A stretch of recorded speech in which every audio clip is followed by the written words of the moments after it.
Une installation frigorifique, c'est l'équivalent d'un ascenseur énergétique dans un immeuble de grande hauteur. Il y a une source froide en bas dans laquelle on puise l'énergie avec le compresseur.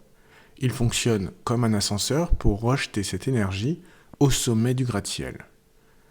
En contrepartie du chemin parcouru, le compresseur consomme de l'énergie qu'il faut également rejeter au gaz couleur.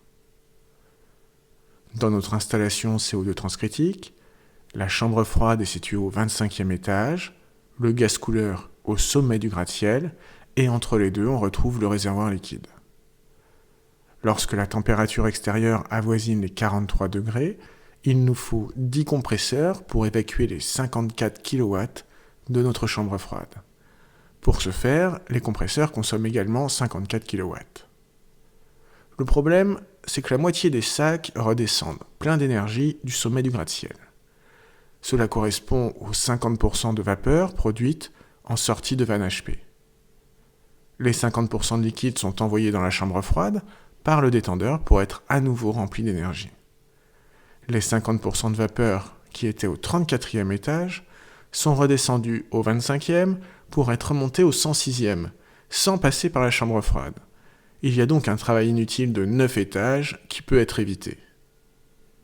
Grâce à la compression parallèle, on récupère directement les vapeurs au 34e étage pour les envoyer au 106e.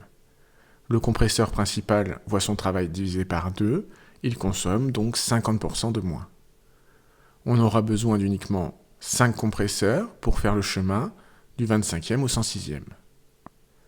Les vapeurs de CO2 étant plus denses au 34e qu'au 25e et le chemin plus court, il faut moins de sacs pour remonter la même masse.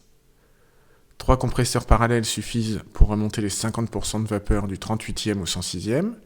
Pour ce faire, ils consommeront moins d'énergie car il y a moins d'étages à monter.